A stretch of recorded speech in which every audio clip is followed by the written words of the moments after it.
तब आप देखेंगे एक्चुअल कॉस्ट इतनी है, लेकिन जब बिलिंग वहां पर होती है तो अलग अलग टैक्सेस उसमें ऐड ऑन हो जाते हैं। और ये आम लोगों को लगता है कि आम बात अब हो गई है, पिछले कुछ वक्त से ये चलन चल गया है।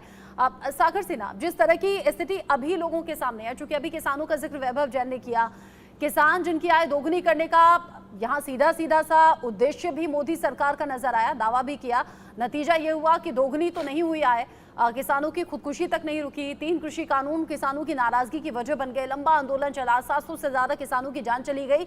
और वो जो किसानों की नाराजगी थी लोकसभा इलेक्शन में, उसका असर दिखा भी। 400 पार का नारा दिया था, वो सिमट कर उत्तर प्रदेश आप देख लीजिए, हरियाणा देख लीजिए, राजस्थान भी देख लीजिए, पंजाब आप देख लीजिए, जहां बीजेपी का प्रदर्शन अनुमान से कहीं नीचे रहा, उसको लेकर मंथन तो खूब हुआ। लेकिन आज का बजट क्या किसानों को भी ध्यान में रखते हुए होगा? क्या किसानों की नाराजगी दूर करने की कोशिश कुछ होगी क्या? देखिए, होना तो बिल्कुल चाहिए, क्योंकि किसान देश की नींव है। किसान पर किसी भी आर्थिक व्यवस्था का सबसे निचला स्तर अगर आप देखें तो किसान है, और किसान अगर स्ट्रांग नहीं है तो सब कुछ खराब होता चला जाता है। दिक्कत ये है, ऐसा नहीं है कि किसान के लिए स्कीम्स नहीं लाई जाती, किसानों के लिए भले के लिए कुछ किया नहीं जाता, लेकिन किसान और सरकार के बीच बहुत सारी पार्टीज होती हैं। उन पार्टीज के बीच फेरबदल इधर उधर होते तो सही चीज़, सही स्कीम का फायदा किसानों तक पहुंच नहीं पाता। तो इस बजट में कुछ ऐसी होनी चाहिए कि किसानों के लिए जो स्कीम निकाली जा रही है या निकाली जाएगी, उसकी ट्रैकिंग प्रॉपर हो रही है कि नहीं हो रही है। प्रॉब्लम ट्रैकिंग सिस्टम में एक बड़ा लूपहोल है। आपने आवास योजना निकाल दिया, इतने लोगों को आवास मिल गया, लेकिन क्या ग्राउंड लेवल पे ये वेरीफाई किया गया कि आवास की क्वालिटी क्या है और आवास सच में उन लोगों को मिला भी कि नहीं मिला है? तो ट्रैकिंग सिस्टम भी एक बजट का पार्ट होना चाहिए। बिल्कुल, और कई योजनाओं में हमने ये देखा है, सिर्फ जो प्रधानमंत्री सरकारी आवास योजना का जिक्र चूंकि आपने किया, इसके अलावा भी मुकेश जी कई ऐसी स्कीम्स हैं जो इम्प्लीमेंट भी कर दी जाती हैं, लेकिन फिर उनकी ग्राउंड रियलिटी क्या है? आपको भी लगता है कि जिसका जिक्र सागर सिन्हा कर रहे हैं कि एक ट्रैकिंग सिस्टम भी होना चाहिए कि भाई जिन लोगों के लिए वो योजनाएं हैं वो उन योजनाओं से लाभान्वित हो भी रहे हैं या फिर नहीं?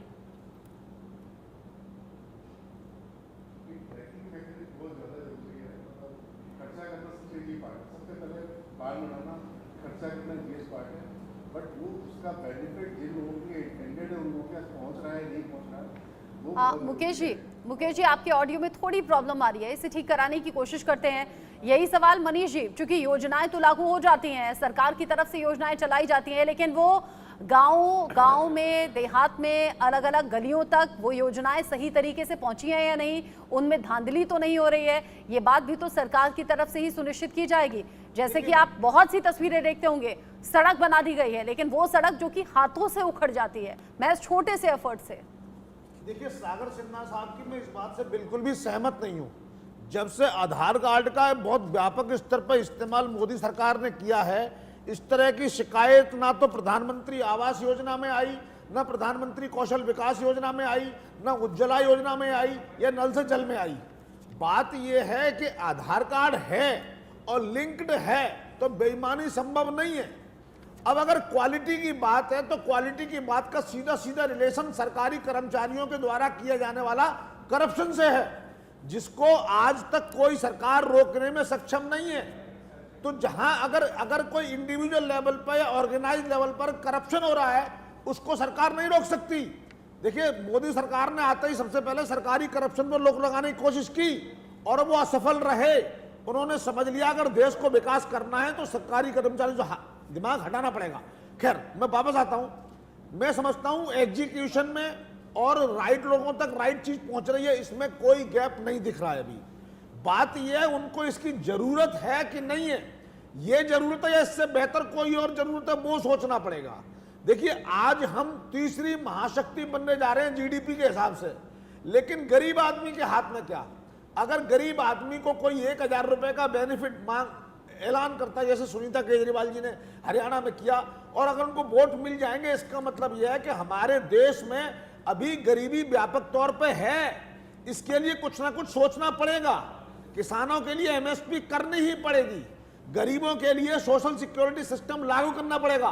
देखिए, अभी वैभव जी ने कहा कि 70 करोड़ लोगों को हम भोजन दे रहे हैं। अगर सरकार 70 करोड़ लोगों को भोजन दे रही है तो उनकी चिकित्सा, तो इसका मतलब है ना उनको बीमारी पे इलाज नहीं मिल पा रहा, इसका मतलब उनको बीमारी का इलाज की भी जरूरत है जी। वहां सरकार को प्रोविजनिंग करने की जरूरत है। इससे मेडिकल सेक्टर भी ग्रो होगा, इससे रिलेटेड शेयर मार्केट भी आगे चढ़ेगा और ठीक है, डेवलपमेंट मुझे भी लगता है होगा। हमने कई सारे जो इंपॉर्टेंट सेक्टर्स हैं उन सब पर बातचीत की है। रेल पर हमने अभी तक बात नहीं की है। रेलवे विभाग पिछले कुछ दिनों में सागर जी रेलवे को लेकर भी एक अच्छा खासा बड़ा जो बजट है वो आवंटित किया जाता है, लेकिन बावजूद इसके पिछले कुछ दिनों में, अभी 1-2 महीने पहले आप देखिए जिस तरह से रेल हादसे हुए हैं, कुछ लोगों की जान भी गई है। रेलवे में सुधार बहुत ज्यादा हुआ है 2014 के बाद। कई हाईटेक ट्रेनें चली हैं जिसमें वंदे भारत भी है, अमृतकाल है, एक लंबी लिस्ट है नई ट्रेन्स की। और लेकिन रेल हादसे उन्हें कैसे रोका जाए, ये भी एक महत्वपूर्ण चीज है कि आपको रेल हादसों पर ब्रेक लगाना होगा। बजट तो आवंटित होता है मोटा अच्छा खासा, लेकिन रेल हादसे क्यों नहीं थम रहे हैं? अच्छा, रेल हादसों में एक बात और मैं ऐड करूंगी, चूंकि वंदे भारत जैसी हाईटेक ट्रेनें चलाई गई, लेकिन बरसात में उनसे पानी टपकती हुई कई तस्वीरें सोशल मीडिया पर हमने देखी। ये फिर वही बात हो गई कि इन चीजों पर हजारों करोड़ रुपए खर्च तो होंगे, लेकिन फिर सच्चाई जो धरातल पर कुछ और नजर आती है। देखिए, दो चीजें हैं। रेलवे इंफ्रास्ट्रक्चर का एक बहुत अहम हिस्सा है, तो देश को अगर और प्रगति करना है तो रेलवे पर एक बहुत बड़ा बजट जाना पहले भी गया है, आगे भी जाएगा और जाना चाहिए भी। लेकिन अभी थोड़ी देर पहले ही मैंने कहा उसकी ट्रैकिंग सिस्टम क्या है। आपने कहा रेलवे पर पहले भी बजट लाए गए हैं, बुलेट ट्रेन जैसी मिलती जुलती ट्रेनें चलाई गई, लेकिन आपने कहा पानी टपकता हुआ दिखा गया। तो लूपहोल कहाँ है? बजट दिया गया, पैसे दिए गए, लेकिन पैसे का यूज सही तरीके से नहीं हुआ। तो लूपहोल है कहाँ? ये ट्रैकिंग सिस्टम ही तो बताएगा। यानी ट्रैकिंग सिस्टम से ये सब चीजें ठीक हो सकती हैं। वैभव जैन, अब हो सकता है कि आम लोगों की आय पर सरकार की नजर रहती हो, लेकिन कोई ऐसी टीम भी तो काम करनी चाहिए। अभी हमने देखा ना, जब बारिश की शुरुआत हुई थी दिल्ली में, कैसे IGI एयरपोर्ट के टर्मिनल की छत उड़ गई थी, छत गिर गई थी, जिससे कि छत गिरने की वजह से बड़ा हादसा भी हुआ था, बहुत से लोग जख्मी हुए थे, जान भी गई थी। इन सब चीजों की मॉनिटरिंग कौन करेगा? बजट आता है, हजारों करोड़ का लेखा जोखा इसमें होता है, लेकिन सच्चाई क्या, फिर हम देखते हैं। नहीं, आई थिंक मैं इतना ओपन एंडेड सरकार के ऊपर आरोप नहीं लगाना चाहिए हमें। 140 करोड़ का देश है, 16% भूमि वर्ग इस देश में है, तो हमें ये बात समझनी पड़ेगी कि इतने बड़े देश आप अपनी में। बात पूरी कीजिएगा। अखिलेश यादव ने बजट को लेकर क्या कहा, एक बार सुन लेते हैं। 5 नंबर की अर्थव्यवस्था का क्या फायदा? अध्यक्ष जी, किसानों को लेकर क्या कहेंगे? उम्मीद है आइए सर, आइए। किसानों को राहत मिलेगी? 10 साल में भी कोई उम्मीद नहीं रही, ये साल भी कोई वो नहीं है। उम्मीद पूरी नहीं हुई, अभी भी कोई उम्मीद नहीं है, उम्मीद नहीं रख अभी रहे तो हैं। बजट आया विपक्षी भी नहीं है, पार्टियां। उससे पहले ही विपक्ष को लग रहा है कि इस बार भी बजट में हर बार की तरह कुछ भी नहीं होने वाला। रचना, अखिलेश यादव का बयान कम से कम यही बता रहा है। हालांकि मुकेश विपक्ष जी, का काम है, संजय सिंह ने भी ऐसा ही कुछ बोला था, मनीष तिवारी भी कुछ बोल रहे हैं, सुन लेते हैं। While calculating a cut in interest rates. So therefore, under those circumstances, it is imperative that the farmers and the common man, which has been reeling under the impact of inflation, their concerns need to be factored in.